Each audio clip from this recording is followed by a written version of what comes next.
Bonjour à tous et merci d'être fidèles au grand rendez-vous Europe 1 CNews Les Échos. Bonjour Aurore Berger. Bonjour. Merci d'être là. C'est votre grand rendez-vous ce dimanche. Vous êtes la ministre de l'égalité entre les femmes et les hommes et de lutte contre les discriminations. La France sort péniblement d'un épisode de canicule qui pourrait très bien se reproduire dans les semaines qui viennent. 1000 décès supplémentaires depuis mercredi, annonce ce matin Santé publique France. La France qui a également failli dans la protection de nos enfants. Constat fait après la mort de la petite Liana, Rosa, toutes les petites victimes du périscolaire, toutes les victimes de violences sexistes et sexuelles. Je pense à Louis également, lynché et laissé pour mort. Une loi intégrale sera débattue à l'automne. Pourquoi si tard et va-t-elle vraiment changer les choses? Et puis la présidentielle qui approche. Pour qui roule Aurore Berger? C'est la question, sachant que vous-même, vous y avez pensé jadis. Est-ce que vous y pensez encore? Est-ce que c'est dans votre tête encore? Et pour vous interroger ce matin, Christophe Jacubizine des Échos. Bonjour Christophe. Bonjour à tous. Et Mathieu Bocoté. Bonjour Mathieu. Bonjour. Depuis mercredi, la canicule a provoqué environ 1000 décès supplémentaires par rapport aux décès observés les mois précédents. Phénomène touchant principalement les plus de 65 ans. C'est une annonce de Santé publique France. 40% de plus des seuls décès à domicile. Est-ce que le gouvernement était préparé? Il y a deux choses. Il y a à la fois des mesures d'urgence face à une canicule d'une telle ampleur, puisqu'il a fait plus chaud en France que sur 99% du globe. Donc on réalise quand même l'ampleur de ce qu'on a connu. Dans l'ensemble de l'Hexagone, toutes les villes ont connu des températures de plus de 40 degrés. C'est ça qui se passe. Et il y a un enjeu d'adaptation. C'est-à-dire qu'on parle d'adaptation, de planification, face aussi à beaucoup de personnes qui, pendant longtemps, ont considéré que ces phénomènes étaient des phénomènes marginaux. Ce ne sont pas des phénomènes marginaux, ce sont des phénomènes, malheureusement, auxquels il va falloir non seulement se préparer, mais aussi s'habituer. Ça veut dire adapter nos modes de vie, adapter nos bâtiments publics, adapter nos écoles. Et c'est évidemment ce qu'on doit continuer à faire. Vous-même êtes, je crois, victime d'un grand plan canicule et grand plan climatisation. Est-ce que vous êtes pour ce grand plan de climatisation, sachant que la France, dans les habitations, c'est 12% de climatisation versus 90% pour les États-Unis, par exemple? Moi, je pense qu'il y a un enjeu d'urgence. Et l'enjeu d'urgence, c'est quoi? C'est protéger les plus vulnérables. Protéger les plus vulnérables, ce sont nos enfants, les personnes en situation de handicap et les personnes âgées, pour garantir qu'elles n'aient pas à subir quelque chose de supplémentaire à laquelle elles ne peuvent pas faire face. Quand on est, comme moi, un mère de famille, une petite fille de 3 ans, on voit bien qu'évidemment, leur corps ne peut pas réagir comme le corps d'un adulte. Pareil, quand on a des parents, des grands-parents qui sont dans des établissements de santé, dans des EHPAD ou qui sont seuls à domicile. La plupart des personnes âgées dans notre pays sont seules à domicile avec un enjeu majeur de repérage et d'accompagnement. Donc des mesures d'urgence de climatisation, oui. Est-ce que c'est ça le grand plan d'adaptation, le vrai plan d'adaptation? C'est la question du logement, c'est la question du bâti. C'est la manière avec laquelle on va adapter ça, à la fois les logements individuels. C'est pas que du long terme, c'est du moyen terme. Ça veut dire ce qui peut être fait dans les mois qui viennent. C'est pas uniquement ce qui peut être fait à 10 ans, à 15 ans, à 30 ans. Mais ce qui suppose deux choses politiquement. Un, je rappelle que l'extrême droite s'est toujours opposée à tous les plans d'adaptation, le fonds vert, MaPrimeRénov', c'est-à-dire toutes les mesures de bon sens qui permettaient d'accompagner les Français et les collectivités locales. Il propose un grand plan climatisation. Oui, qui a été chiffré, je crois, à 200 milliards d'euros. 200 milliards d'euros, est-ce que c'est totalement réaliste? Par eux-mêmes. Par eux-mêmes. Puisqu'ils ont chiffré ça à la louche, comme ça, dans une matinale radio, en expliquant que une clim, c'était entre 1 000 et 5 000 euros et qu'il en faudrait 20 millions. Donc, 200, je crois qu'il y a un zéro de trop. Hein. Alors, moi, j'ai entendu 20. Christophe aussi. J'ai entendu 20 milliards plutôt que 200 aussi. Oui, c'est pour on verra au détriment de quoi c'est pris. Alors, 20, c'est faisable, vous en conviendrez. Alors, déjà, j'aimerais comprendre ce que ça veut dire. Moi, j'ai entendu le Rassemblement national, Jean-Philippe Tanguy expliquer qu'il fallait une clim par foyer. Mais vous savez que, si je peux me permettre, c'est ça le sujet du plan clim. Non, attendez. Mais c'est un peu la norme dans une bonne partie du monde occidental. Une clim par foyer, ce n'est pas une aberration, c'est la norme. Je ne dis pas que c'est une aberration, mais vous voyez, quand on a plusieurs enfants, vous faites quoi? Vous choisissez celui qui a la clim et celui qui l'a pas? Non, ce que j'entends par les sociétés se sont adaptées aux grandes chaleurs en disant la clim est une option. Par exemple, quand vous avez une école, la première adaptation, c'est pas juste de dire on va mettre une clim dans le dortoir des petits, mais les moyens et les grands n'en auront pas. Donc l'adaptation, c'est revoir tout le bâti, tout le mode de fonctionnement. C'est dommage dans ces cas-là de s'opposer au fonds vert qui coûtait moins cher qu'un grand plan clim et qui permet justement d'aider et de financer les collectivités locales. Donc il ne faut pas ni de climato-scepticisme d'un côté qui fait qu'on s'oppose à de la dépense publique qui permet l'adaptation. Ça, c'est pour l'extrême droite. Et il ne faut pas, de l'autre côté, avoir une telle vision dogmatique de ce qu'est l'écologie qu'on en vient à opposer les urbains aux ruraux ou les agriculteurs à l'écologie. Parce que typiquement, refuser de voir que les agriculteurs sont les premières victimes et aussi les premiers défenseurs souvent de l'adaptation, c'est une hérésie. Donc je pense qu'il faut juste une voie de bon sens qui est à la fois des mesures d'urgence pour les personnes vulnérables et de l'adaptation et de la planification pour garantir qu'on assume que les températures exceptionnelles que nous avons connues, les sécheresses exceptionnelles que nous avons connues, les incendies dans les champs qui font que nos agriculteurs voient parfois le travail de toute une année être détruit, comme les grands aléas climatiques du Pas-de-Calais avec les inondations massives qu'on a eues, malheureusement, le caractère exceptionnel va être de moins en moins exceptionnel et qu'il faut s'y préparer. Justement, Berger, quand on est membre d'un gouvernement qui légitimement explique qu'il y a un réchauffement climatique et qui s'est inscrit dans des plans de réduction des émissions de CO2, quand on est convaincu, parce que c'est la science qu'il y a un réchauffement climatique, on fait en sorte de se préparer, de s'adapter. Vous avez utilisé plusieurs fois le mot adaptation. Oui. Or, les Français aujourd'hui sont en colère parce qu'ils voient que malgré cette connaissance du fait qu'il y a bien un réchauffement climatique, on ne s'est pas adapté, on n'a pas préparé cette période de transition des 5, 10, 20, 30 prochaines années, où même si on réduit les émissions de CO2, on sait que la planète va se réchauffer. Pourquoi avoir tant tardé et pourquoi ce mot adaptation a longtemps été tabou pour des raisons idéologiques ? Alors pour moi, il ne l'est pas, parce que je pense que c'est le seul mot qui vaille. Parce qu'encore une fois, le dérèglement climatique, c'est pas est-ce qu'on y croit ou pas, c'est la science qui le dit. Donc il y a de la connaissance scientifique et le fait aussi que le dérèglement climatique, nous en sommes les premiers artisans. C'est l'humain qui a créé aussi ce dérèglement climatique. Donc ça veut dire décarbonation massive de notre industrie. Ce que nous avons fait, c'est pas renoncer à l'industrie, mais c'est de la décarbonation massive de l'industrie.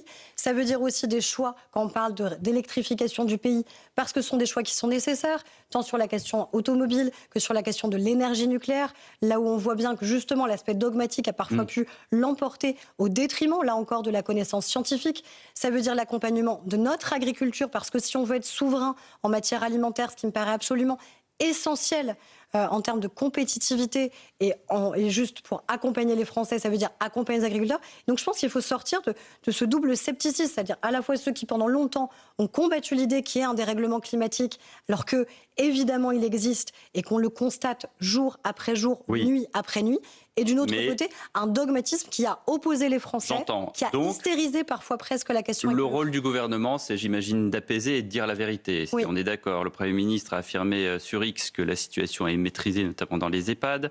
À l'instant, la ministre de la Santé annonce ceci, que l'épisode de canicule n'est pas terminé. Alors, moi, j'aimerais bien y voir clair, parce qu'en attendant, on a l'impression que c'est pas clair au gouvernement. Monique Barbu avait annoncé une canicule au cours du mois de juillet. Maude Bréjon, la porte-parole du gouvernement, elle avait recadré gentiment, ou en tout cas avait dit que pour l'instant on n'avait pas suffisamment d'informations. Est-ce que dans le cas précis où on a des personnes âgées qui sont seules dans leurs appartements où il fait parfois 38 degrés, est-ce que vous pensez que c'est la bonne solution de dire oui, il y aura peut-être un épisode de canicule qui va se poursuivre et qui va peut-être toucher les plus vulnérables ? Déjà, le fait de s'y préparer, c'est tout simplement, vous l'avez dit, dire la vérité. Donc c'est s'appuyer sur la connaissance scientifique qu'on a, qui est bâtie. On n'a pas suffisamment de données pour prévoir à 15 jours, vous le savez très bien. Oui, mais ce qu'on sait par exemple, c'est qu'après les épisodes qu'on a eu à connaître, avec plus de 40 degrés, quand on passait de 40 degrés à 25 degrés, par exemple cette semaine, nos bâtiments, ils ont absorbé cette chaleur-là.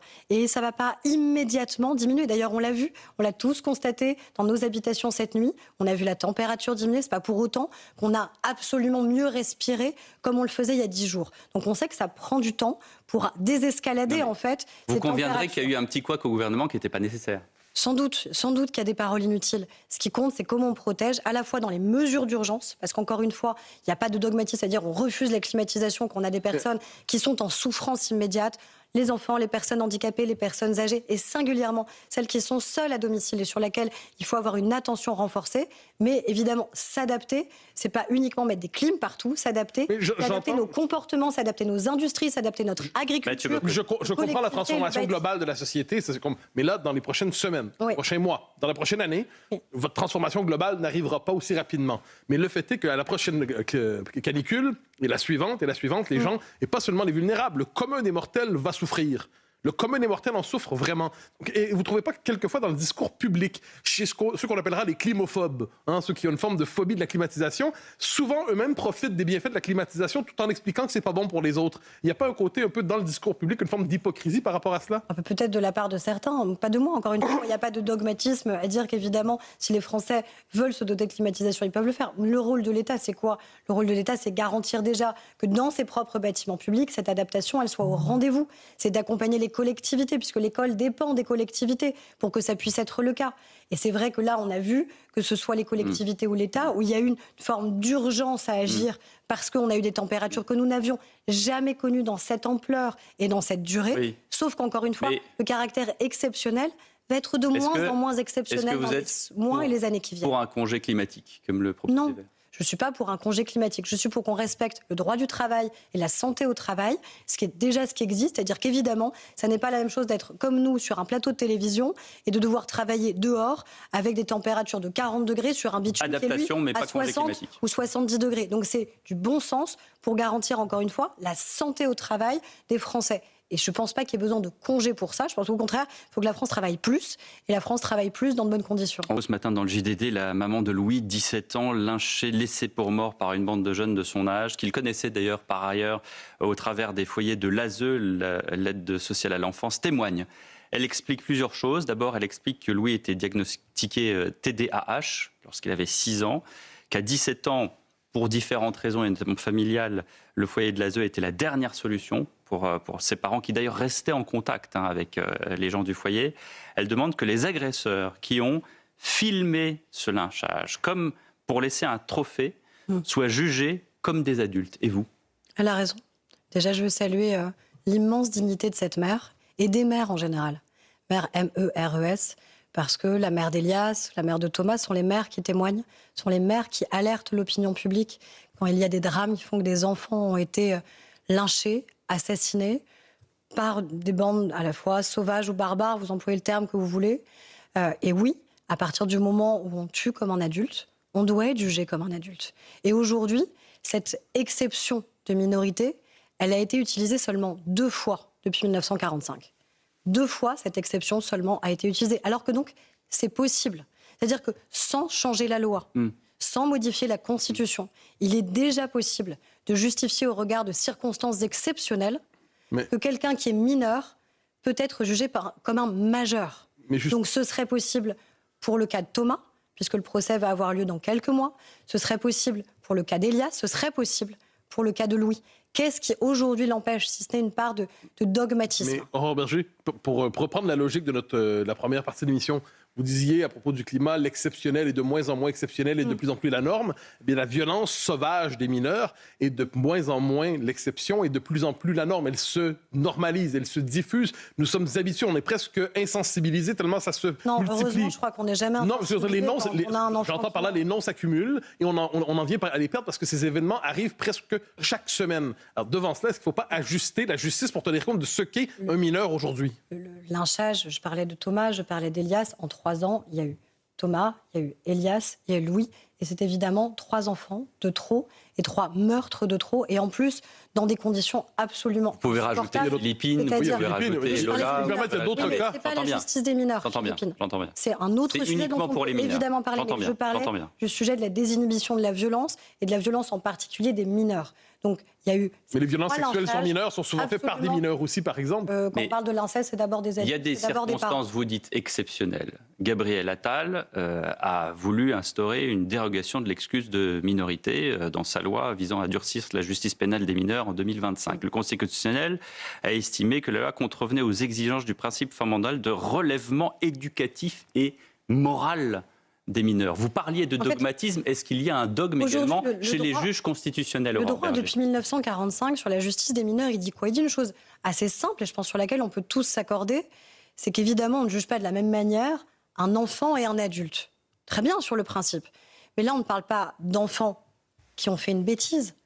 On parle d'adolescents à la limite de la majorité qui ont lynché de manière barbare un jeune de leur âge, qui l'ont filmé, qui se sont félicités, gargarisés de l'avoir fait, qui l'ont publié sur les réseaux sociaux. Le pire dans la mort de Louis, c'est ça. c'est qu'à la fois, il y a le lynchage et la barbarie de l'acte, il y a le fait de revendiquer avec fierté cet acte et le fait de l'avoir laissé mourir sous leurs yeux. Ils ont continué à filmer, ils se sont pris en photo, alors qu'ils avaient la possibilité, si vous voulez, vous, membres du gouvernement, de pouvoir, que ces individus soient jugés comme des majeurs, qu'est-ce que vous allez faire, vous ? Ce que je dis, c'est que c'est possible en l'état du droit. C'est possible, ça a été fait. Vous ne pouvez rien faire reprises. De plus, vous, en tant que ministre. Mais on peut le faire, c'est-à-dire qu'on peut voir pour changer la Constitution, puisque vraisemblablement le Conseil constitutionnel a considéré qu'à droit constitutionnel constant, il y avait un risque. Évidemment que l'objectif n'est pas de dire que, quel que soit le délit qui serait commis demain par un mineur de 13 ans ou de 14 ans, il doit avoir la même peine qu'un adulte de 20 ou de 30 ans. Et je pense que personne ne dit ça. Par contre, il faut évidemment que quand on parle de crimes, c'est-à-dire de viol en réunion, quand on parle d'enfants qui meurent sous les coups des autres, là encore, en réunion d'ailleurs, il n'y a pas de raison que quand on tue comme un adulte, on ne soit pas jugé comme un adulte. Est-ce que vous comprenez que votre collègue de l'Intérieur parle d'exploitation de l'extrême droite dans cette affaire, Louis, comme il l'a dit ? Moi, ce que je vois, c'est une mère qui crie sa douleur d'avoir perdu son enfant. C'est ça que je retiens de l'interview qu'il a accordée. Vous le voyez affiché à l'écran, il y a une exploitation de l'extrême droite dans cette affaire, malgré que certains affirment qu'il n'y a pas de caractère raciste avéré dans ce crime selon le procureur de la République. Ce n'est pas une question de racisme ou quoi que ce soit, mais qu'est-ce que vous pensez des propos du ministre de l'Intérieur ? Moi, je ne suis pas là pour polémiquer avec un collègue membre du gouvernement. Chacun doit être dans son rôle. Je sais que c'est plus facile pour vous de d'éluder la question, Aurore Bergé. Non, mais parce que moi, le seul sujet qui m'importe, c'est comment on garantit la protection de nos enfants dans notre pays. C'est ça le seul sujet qui doit nous concerner, que ce soit sur la lutte contre les violences sexuelles, y compris quand elles arrivent, parce que la plupart du temps, elles arrivent dans les familles, dans les foyers ou avec des personnes qui ont autorité sur les enfants, les animateurs du périscolaire. On peut en parler longtemps. Moi, je suis quand même très interpellée par le fait que sur la question des animateurs du périscolaire à Paris, ce soit passé si facilement. Et d'ailleurs, sans aucune conséquence électorale. Aucune conséquence électorale. Alors qu'on parle vraisemblablement de dizaines d'enfants qui ont subi des attouchements, des violences sexuelles, voire des viols de la part d'animateurs qui ont été sélectionnés, choisis, ou parfois juste déplacés. Est-ce qu'on réalise ce qui s'est passé ? Est-ce qu'on réalise qu'on a donc des enfants qui ont réussi à parler ? Des parents qui les ont crus ? Des parents qui ont fait leur job de parents, en fait, en croyant la parole de leur enfant, en portant plainte. Et à la fin, ça a donné lieu à deux animateurs qui ont été gentiment déplacés d'une école à une autre. Et justement, puisque vous proposez, Pierre disait qu'on attend d'un membre du gouvernement effectivement des solutions et des propositions. Il y a cette fameuse loi intégrale sur les violences sexuelles. Qu'est-ce qu'on peut attendre de cette loi ? Qu'est-ce qu'elle va pouvoir résoudre ? En fait, il faut qu'on comprenne que sur ce qui s'est passé pour la petite Liana, il y a vraisemblablement, et ça a été dit par les rapports d'inspection, des fautes qui sont des fautes individuelles et qui appellent à des sanctions individuelles. Mais au-delà de ça, on a un enjeu plus massif, plus systémique, sur le recueil de la parole des enfants. Est-ce qu'on peut enfin faire confiance à nos enfants dans notre pays ? C'est-à-dire la manière avec laquelle on est prêt à détecter, à repérer, à accompagner, à croire la parole d'un enfant victime de violences sexuelles. On parle de 160 000 enfants qui, chaque année, seraient victimes de violences sexuelles, de viols, d'inceste dans notre pays.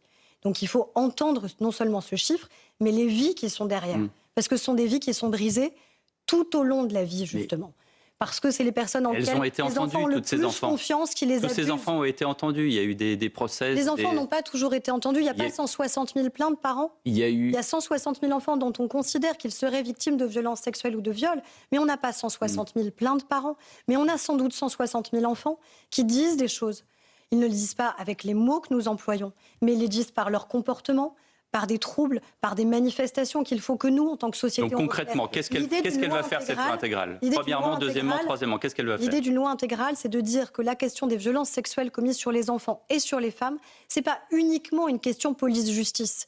C'est une affaire de société, c'est-à-dire éducation nationale, détection, repérage, accompagnement, signalement systématique. Parce que quand il y a un doute...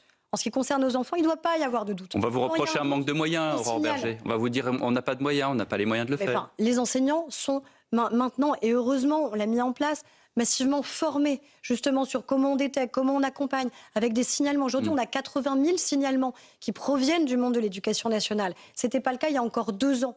Donc ça veut dire qu'on a des signalements systématiques. Les professionnels de santé, je le dis aux ordres professionnels, un médecin qui signale des violences commises sur des enfants ou des violences commises à l'encontre des femmes ne doit pas risquer demain d'être exclu de sa profession de santé alors qu'il a signalé un patient qui est en danger. Donc on doit avoir aussi cette garantie-là. Donc c'est systémique, les violences, et donc il faut une réponse tout aussi systémique. Est-ce que vous n'avez pas l'impression, je reviens sur le cas de Louis qui nous a tous saisis cette semaine, est-ce que vous n'avez pas l'impression qu'un cap a été franchi, c'est-à-dire qu'une forme d'ensauvagement, j'utilise le terme, on n'est plus dans la même société, qu'il y a une forme de violence désinhibée, revendiquée, ritualisée, et est-ce qu'il n'y a pas un malaise lorsque certaines figures du gouvernement, peut-être, refusent d'utiliser ce terme en y voyant récupération de l'extrême droite? L'argument récupération de l'extrême droite, on pourrait le laisser de côté de temps en temps quand on est devant des situations comme celle-là? Sachant qu'en plus, les seuils dont vous parlez, ils ont déjà été franchis avec Thomas. Oui, bien sûr, non, pour ça je parle. En ce moment, dans notre société, il y a un basculement que l'on voit. Tous ces cas témoignent. En ce moment, il y a un basculement de l'ensemble de la société qui prend conscience de la nécessité absolue de la protection de nos enfants, ce qui dépend à la fois de nous en tant que parents. D'accord, mais vous avez eu l'impression que l'extrême droite a récupéré l'histoire de Louis? Mais en fait, c'est pas le sujet. Moi, ça l'est un peu, puisque votre collègue le dit. Ça m'intéresse pas. Moi, ça m'intéresse, pardonnez-moi. C'est-à-dire que le ministre de l'Intérieur, lui-même... respecte la parole de cette mère et comment on garantit... Mais quand le ministre de l'Intérieur détourne le regard... soit jugé comme des adultes. D'accord, mais puisque ça ne vous intéresse pas, mais vous me pardonnerez d'avoir des questions qui m'intéressent. Quand le ministre de l'Intérieur dit récupération de l'extrême droite, je vous demande, vous êtes sa collègue, est-ce que vous voyez, vous aussi, de la récupération de l'extrême droite devant ce massacre? Là, je ne crois pas qu'il y ait eu de récupération. Je pense qu'il y a eu une indignation qui est une indignation collective. Si on n'est pas indigné devant le meurtre de Louis, on s'indigne sur quoi dans ce pays? Donc vous êtes en désaccord avec Laurent Nunez sur cette question? Donc moi, ce que je dis, c'est qu'il y a une indignation collective légitime. Il y a un cri d'une mère qui s'est exprimée, et ce cri, il ne doit pas être un cri comme ça, qui ne génère pas ensuite de conséquences. Ce que dit Mathieu, c'est que sur des sujets comme ça, il faudrait être transpartisan. Il faudrait être transpartisan sur la loi intégrale. On devrait être transpartisan sur la loi Berger que vous allez porter sur l'antisémitisme et le racisme. On devrait être transpartisan sur le mot ensauvagement. On ne devrait même pas se poser la question parce que c'est juste factuel ce qui se passe. Et malheureusement, on voit qu'il y a des dissonances au sein du gouvernement. Vous pensez A, Laurent Nunez pense B, et bien forcément, ça fait désordre, pardonnez-moi. Oui, mais encore une fois, ce qui compte, c'est les actes qui seront posés. Oui. Ce qui compte, c'est que je vous dis qu'à droit constant, il est possible pour les magistrats qui jugeront demain les assassins de Thomas, les assassins d'Elias, comme les assassins de Louis, de justifier qu'au regard du caractère exceptionnel du meurtre, du lynchage, de l'exposition qui en a été faite, alors ils peuvent ne pas utiliser cette excuse de minorité. Ils peuvent déjà jugés comme des adultes, ceux qui ont tué comme des adultes. Donc on peut répondre à cette mère qui a perdu son enfant. Il n'y a rien de pire au monde que de perdre un enfant. Imaginez si ça nous arrivait demain. Et dans ces circonstances-là. Et le courage qu'il faut avoir et la dignité qu'il faut avoir pour parler comme elle le fait. Et donc on ne peut pas répondre aux mères d'Elias et de Louis en disant écoutez, on verra dans 2 ans, dans 3 ans, dans 4 ans, si la justice passe et comment elle passera. Parce que ça crée un écart extrêmement profond avec la société. Parce que la société se dit, moi, quand je commets le moindre écart, on ne me pardonne rien.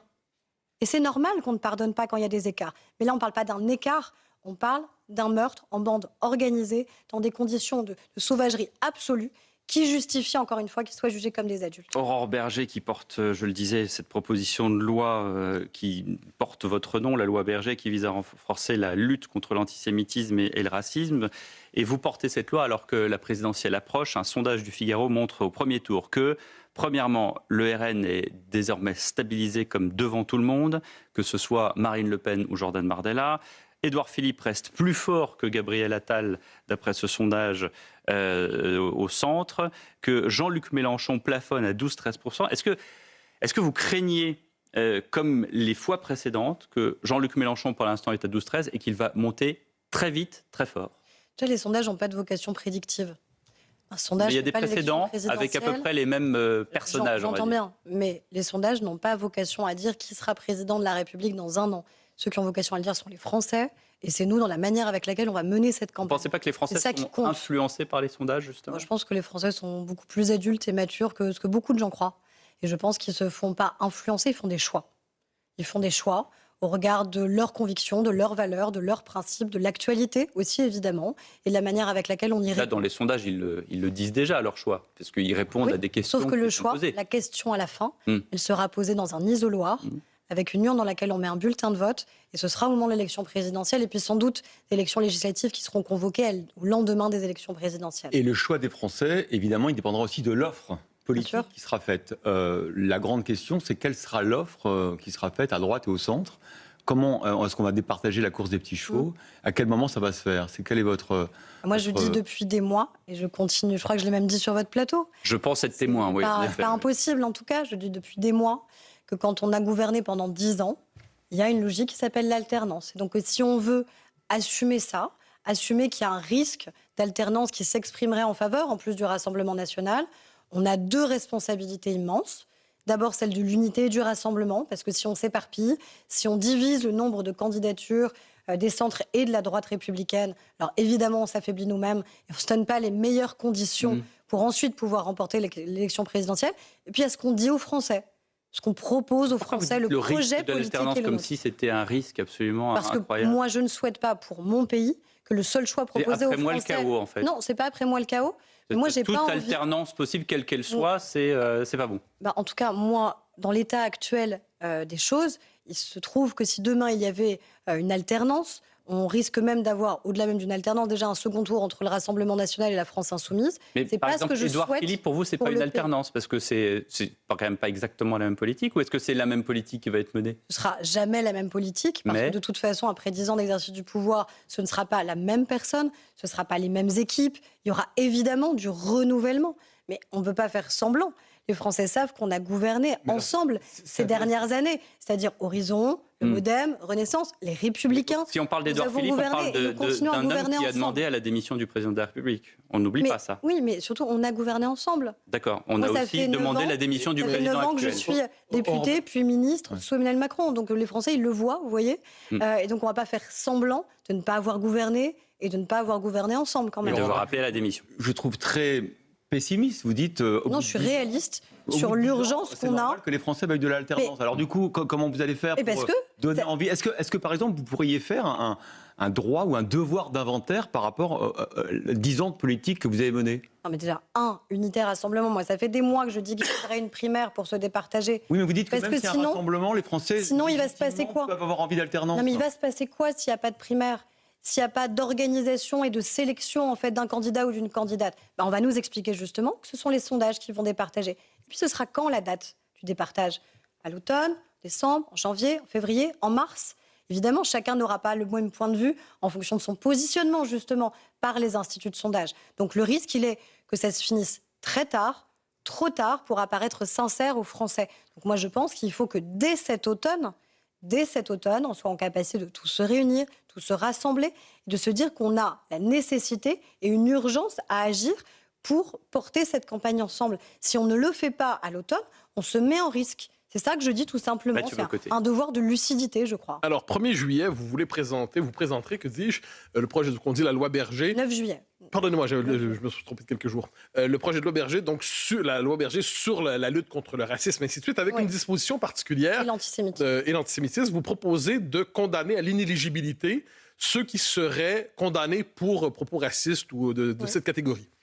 Quand on voit aujourd'hui l'extension de la définition du mot racisme, si quelqu'un s'oppose à l'immigration massive, il peut être accusé de racisme. C'est régulier. Donnez-moi une condamnation. Georges Bensoussan, par exemple, le lien qu'il avait fait, là, c'est pas l'immigration massive, c'était le lien entre l'islam et l'antisémitisme. Rappelez-vous, il a été devant les tribunaux, il a été traîné par des associations que vous... D'accord, mais il y a peut-être un lien entre l'islam et l'immigration aussi. Non, mais vous me parlez d'immigration. Je vous donne l'exemple. Il s'est retrouvé, il a été condamné. Bon, Éric Zemmour a été condamné pour des propos sur des choses suivantes. On peut être en désaccord avec lui, mais avec votre loi... condamné pour du négation. Avec vos lois, avec votre loi, est-ce qu'il n'y a pas ceux qui ont un propos plus ferme, plus dur, appelez ça trop radical selon vous, sur l'immigration, est-ce qu'ils ne risquent pas d'être condamnés à l'inéligibilité? Est-ce que vous ne cherchez pas à bannir juridiquement une partie de l'opposition? En fait, ce qui m'interpelle, c'est que vous savez, une loi, elle est toujours faite pour l'avenir et jamais pour le passé. Donc ça veut dire que vous anticipez que des hommes ou des femmes qui seraient candidats à l'élection présidentielle tiendrait demain des propos négationnistes, des propos racistes. C'est pas ce que je dis. Ce que je dis, c'est que je commence en vous disant que la définition du racisme aujourd'hui, c'est ainsi quelqu'un dit l'islam n'est pas compatible avec la France. Je dis pas que c'est le cas. Je dis que certains le pensent. Et bien pour cela, ils sont très rapidement accusés de racisme aujourd'hui. Vous en conviendrez. Mais j'ai pas d'exemple de condamnation en la matière. Non, mais je vous donne des exemples. Est-ce que ça tomberait sous le coup de votre loi? Des gens qui aujourd'hui, par exemple, disent il y a un grand remplacement. Je dis pas que c'est le cas, mais certains considèrent que c'est une théorie raciste. Est-ce que ces gens-là devraient avoir le droit de se présenter à la présidentielle? Encore une fois, pourquoi vous anticipez le fait Votre loi est pour l'avenir.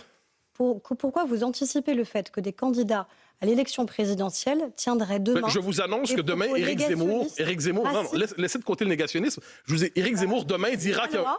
Éric Zemmour, notamment la question du négationnisme. Éric Zemmour demain dira... Éric Zemmour a été condamné. Éric Zemmour dira demain qu'il y a un grand remplacement. Oui. Il est possible que Jordan Bardella le dise. Il ne sera pas condamné. Et pourtant, on nous dit que c'est une théorie conspirationniste et raciste. Est-ce qu'ils doivent, pour cela, ne pas pouvoir être candidats? Éric Zemmour n'a pas été condamné parce qu'il a parlé de grand remplacement. Il a été condamné pour du négationnisme sur le rôle de Pétain pendant il a été condamné aussi pour des propos haineux sur la question de la diversité. On peut s'accorder sur ce plateau que de la même manière qu'il y a des faits scientifiques et des vérités scientifiques, il y a des faits historiques. Oui, vous détournez la question. Je ne détourne pas la question. J'y réponds de manière complète. Aurore Berger, on va être très clair. Est-ce que pour vous, ce qu'on appelle la théorie du grand remplacement, elle est raciste? Je ne partage pas cette théorie. Est-ce qu'elle est raciste selon vous? Je ne crois pas qu'elle corresponde à la qualification juridique. Mais vous savez que certains souhaitent qu'elle le soit. Du racisme. Mais oui, mais je ne Donc ce n'est pas du racisme. Je ne change pas la définition du racisme. Mais les tribunaux s'en chargent eux-mêmes. Je ne change pas la définition de l'antisémitisme.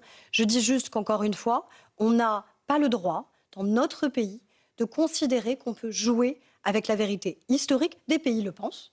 Vous pouvez, aux États-Unis, vous présenter à une élection et vous rabattez sur le négationnisme la question de la critique de l'immigration récente. Négationniste, par exemple. Ma loi, elle dit quoi? Elle dit, encore une fois, elle sera soumise de toute façon à la fois au vote des parlementaires. Elle aura eu l'examen du Conseil d'État sur la question de sa constitutionnalité avant que je la présente le 9 juillet. Et puis ensuite, il y aura le débat parlementaire. Mais deux choses. Si je dis qu'il y a une sous-représentation de la diversité dans la criminalité, certains l'affirment, c'est pas mon comme certains l'affirment. Est-ce que c'est raciste? Mais le racisme, c'est une qualification juridique. C'est pas juste un débat sur un plateau de télévision. Non, c'est un terme qui circule et dont la définition ne cesse de s'étendre. Vous effacez de cette loi le point de départ de la loi, qui était la meilleure lutte contre l'antisémitisme. Ce qui m'étonne, parce que le point de départ de cette loi... C'est plus la même loi. Le 7 octobre 2023, le fait qu'on ait eu des attentats antisémites, les pires attentats antisémites de notre siècle, la nécessité d'une meilleure caractérisation de l'antisémitisme et de sa condamnation. Et encore une fois, à partir du moment où j'ai été en charge d'écrire cette loi, les associations de lutte contre l'antisémitisme et à l'unanimité, je le dis, à l'unanimité des parlementaires que j'ai réunis, ont considéré qu'il fallait élargir la loi à l'antisémitisme et au racisme. C'est ça que j'ai fait. Donc moi, je ne pars pas du principe que des candidats à l'élection présidentielle oseraient demain se présenter devant les Français et tenir des propos négationnistes, antisémites ou racistes. Et ensuite, si jamais ils tenaient ces propos, qu'ils en venaient à être condamnés, il y aurait la possibilité d'une peine complémentaire d'inéligibilité si cette loi est adoptée. C'est parfaitement clair. En tout cas, il y a une autre... Comment? Je peux pas, c'est pas si clair que ça. C'est pas si clair que ça. Moi, je vous pose la question. Je vous pose une dernière question. Je quitte ce sujet. Quand on aura l'occasion de se revoir, vous verrez donc plusieurs candidats à la présidentielle vont parler de grand remplacement. Ils auront été accusés de racisme pour cela. Voilà. Je vous poserai à ce moment la question. Ils ont été accusés de racisme et si les tribunaux le disent, est-ce qu'ils doivent être bannis? C'est exactement ce que je voulais dire. C'est-à-dire qu'il y a aussi... C'est un débat politique, c'est un débat de nature politique sur l'immigration. Je ne partage pas cette conviction qu'il y aurait un grand remplacement.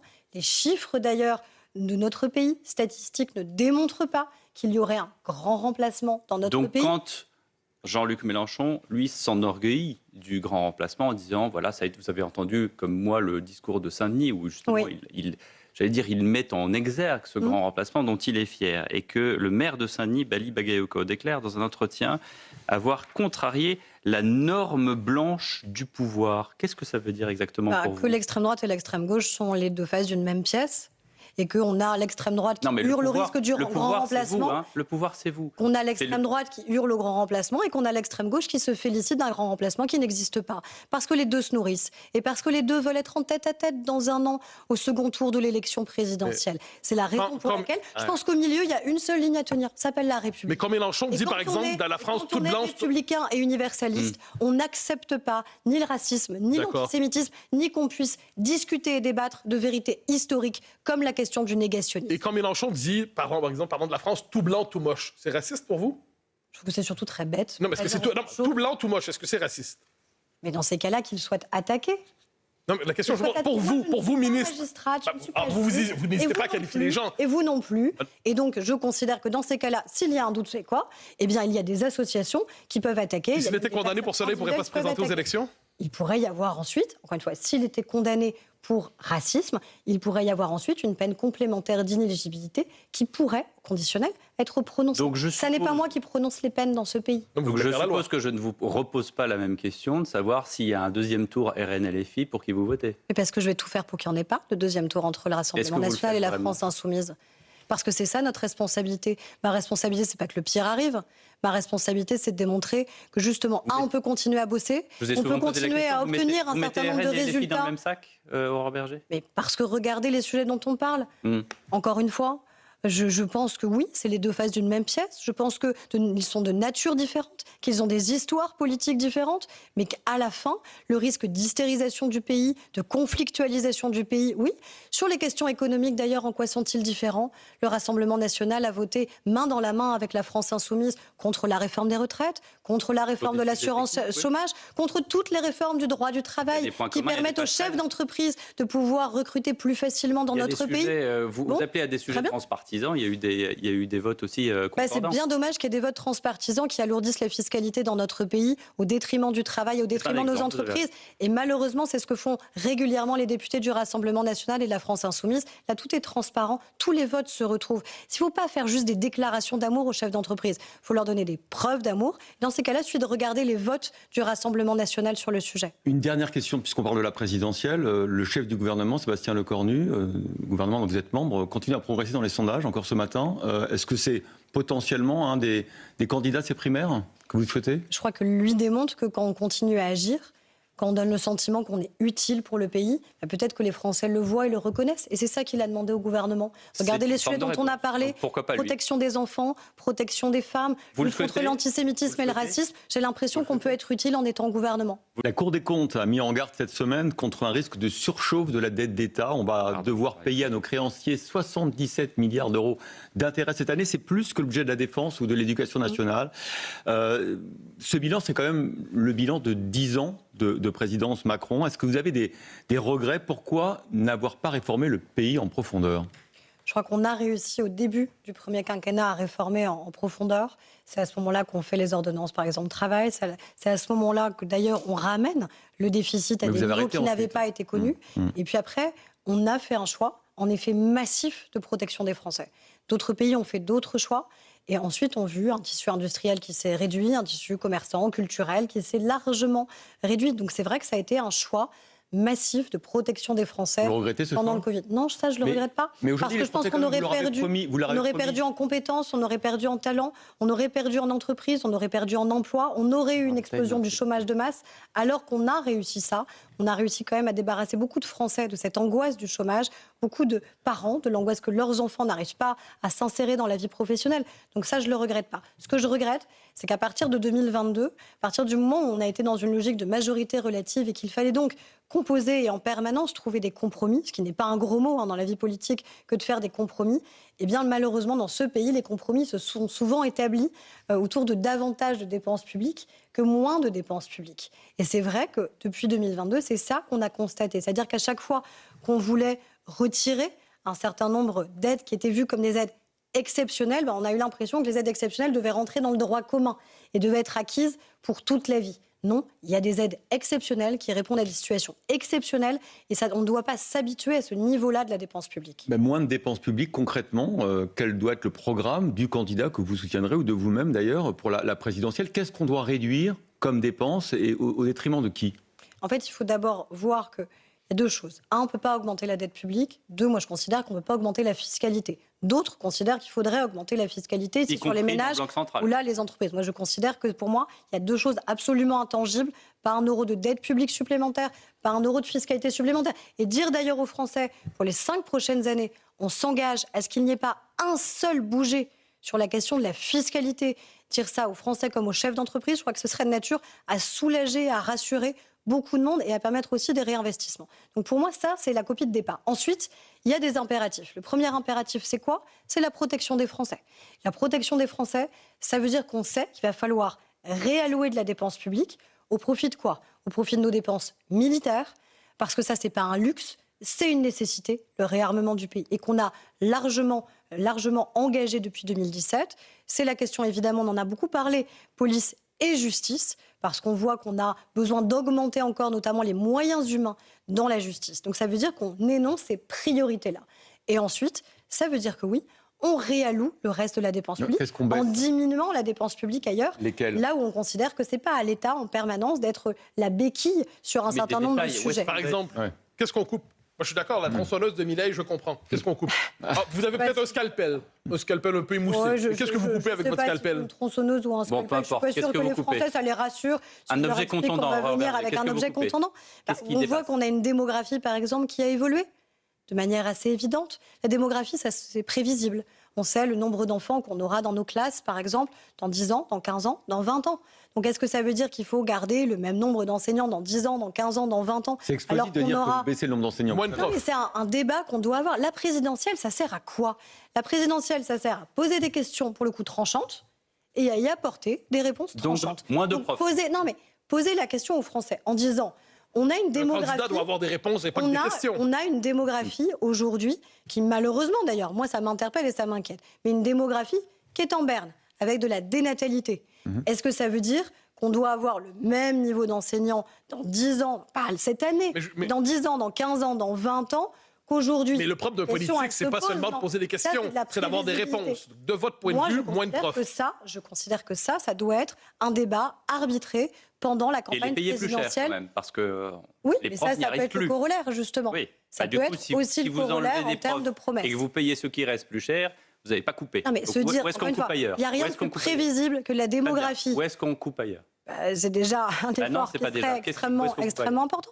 Et après, il y a une question qui se pose vis-à-vis même des entreprises. Aujourd'hui, on a un système qui est un système qui marche un peu sur la tête, où d'un côté, il y a une fiscalité et un modèle social qui est particulièrement lourd, et de l'autre côté, des aides qui sont massives pour les entreprises. Est-ce que c'est lisible ? Est-ce que c'est clair ? Donc on enlève les aides et on enlève la fiscalité. Est-ce qu'à un moment, on n'a pas un enjeu de clarification sur une fiscalité qui serait peut-être plus lisible et lisible sur le long terme, et des aides.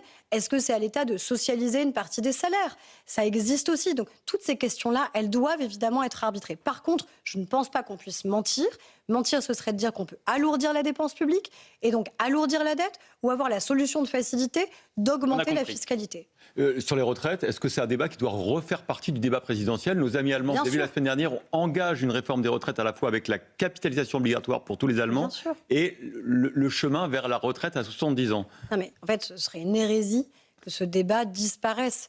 C'est pas parce qu'il y a eu un accord politique sur la suspension de la réforme des retraites que l'enjeu démographique, lui, a disparu pour les 10, 15, 20 prochaines années. Donc il y a à la fois le financement de ceux qui sont déjà à la retraite ou qui vont y entrer dans les prochaines années. Là encore, tout ça est largement prévisible.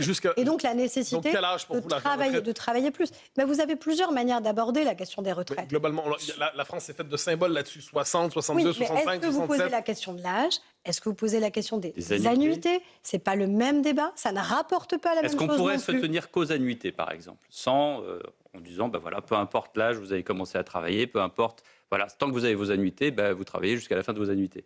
Ou est-ce que l'âge est important ? Ça ne rapporte pas la même chose. Évidemment que l'âge est important. Pourquoi d'ailleurs la réforme s'est articulée autour de l'âge ? À la fois parce que ça pose un repère clair, mais au-delà de ça, parce qu'en termes de dépenses publiques, ça n'a pas le même impact si vous avez quelque chose qui s'articule autour de l'âge ou quelque chose qui s'articule autour des annuités. Parce que ça veut dire que vous engagez les Français à travailler davantage. Et d'ailleurs, notre véritable sujet sur la question du financement du modèle social, ça n'est pas uniquement les retraites. C'est que dans notre pays, on entre sur le marché du travail trop tard, on en sort trop tôt et on travaille moins tout au long de la vie. Ce sont ces trois sujets, en fait, qu'on doit regarder.